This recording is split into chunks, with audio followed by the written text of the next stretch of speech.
रविवार व्रत कथा सभी मनोकामनाएं पूर्ण करने वाले और जीवन में सुख समृद्धि, धन संपत्ति और शत्रुओं से सुरक्षा हेतु सर्वश्रेष्ठ व्रत। रविवार की कथा इस प्रकार से है। प्राचीन काल में एक बुढ़िया रहती थी। वह नियमित रूप से रविवार का व्रत करती। रविवार के दिन सूर्योदय से पहले उठकर बुढ़िया स्नानादि से निवृत्त होकर आंगन को गोबर से लीपकर स्वच्छ करती।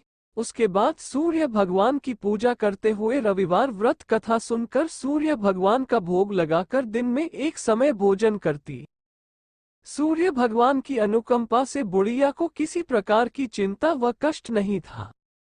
धीरे धीरे उसका घर धन धान्य से भर रहा था।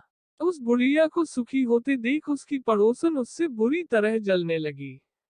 बुढ़िया ने कोई गाय नहीं पाल रखी थी, अतः वह अपनी पड़ोसन के आंगन में बंधी गाय का गोबर लाती थी। पड़ोसन ने कुछ सोचकर अपनी गाय को घर के भीतर बांध दिया। रविवार को गोबर न मिलने से बुढ़िया अपना आंगन नहीं लीप सकी।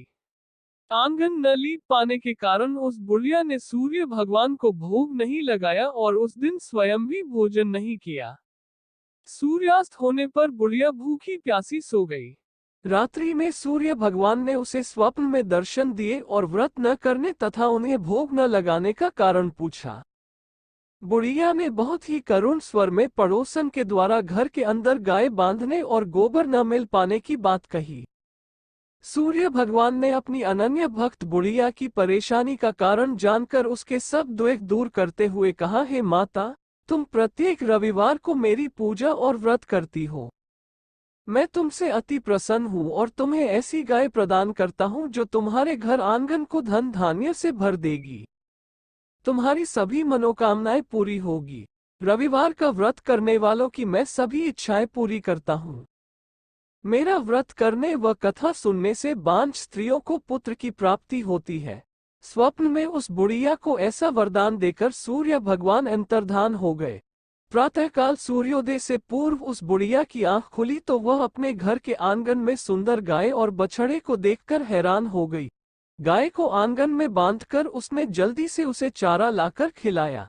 पड़ोसन ने उस बुढ़िया के आंगन में बंधी सुंदर गाय और बछड़े को देखा तो वह उससे और अधिक जलने लगी। तभी गाय ने सोने का गोबर किया। गोबर को देखते ही पड़ोसन की आंखें फट गईं। पड़ोसन ने उस बुढ़िया को आसपास न पाकर तुरंत उस गोबर को उठाया और अपने घर ले गई तथा अपनी गाय का गोबर वहां रख आई। सोने के गोबर से पड़ोसन कुछ ही दिनों में धनवान हो गई। गाय प्रतिदिन सूर्योदय से पूर्व सोने का गोबर किया करती थी और बुढ़िया के उठने के पहले पड़ोसन उस गोबर को उठाकर ले जाती थी। बहुत दिनों तक बुढ़िया को सोने के गोबर के बारे में कुछ पता ही नहीं चला। बुढ़िया पहले की तरह हर रविवार को भगवान सूर्यदेव का व्रत करती रही और कथा सुनती रही। लेकिन सूर्य भगवान को जब पड़ोसन की चालाकी का पता चला तो उन्होंने तेज आंधी चलाई। आंधी का प्रकोप देखकर बुढ़िया ने गाय को घर के भीतर बांध दिया। सुबह उठकर बुढ़िया ने सोने का गोबर देखा, उसे बहुत आश्चर्य हुआ। उस दिन के बाद बुढ़िया गाय को घर के भीतर बांधने लगी। सोने के गोबर से बुढ़िया कुछ ही दिन में बहुत धनी हो गई। उस बुढ़िया के धनी होने से पड़ोसन बुरी तरह जल भूनकर राख हो गई और उसने अपने पति को समझा बुझाकर उस नगर के राजा के पास भेज दिया।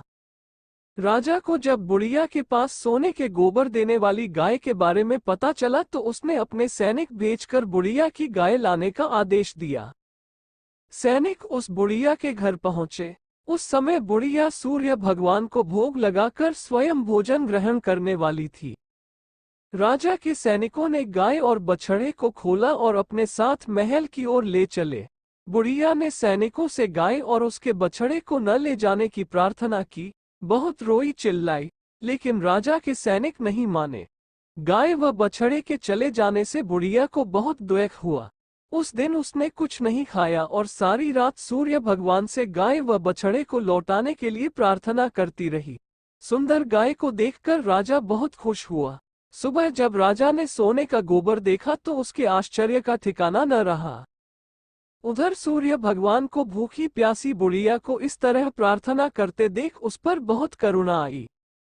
उसी रात सूर्य भगवान ने राजा को स्वप्न में कहा, राजन, बुढ़िया की गाय व बछड़ा तुरंत लौटा दो, नहीं तो तुम पर विपत्तियों का पहाड़ टूट पड़ेगा। तुम्हारा महल नष्ट हो जाएगा। सूर्य भगवान के स्वप्न से बुरी तरह भयभीत राजा ने प्रातः उठते ही गाय और बछड़ा बुढ़िया को लौटा दिया। राजा ने बहुत सा धन देकर बुढ़िया से अपनी गलती के लिए क्षमा मांगी। राजा ने पड़ोसन और उसके पति को उनकी इस दुष्टता के लिए दंड दिया।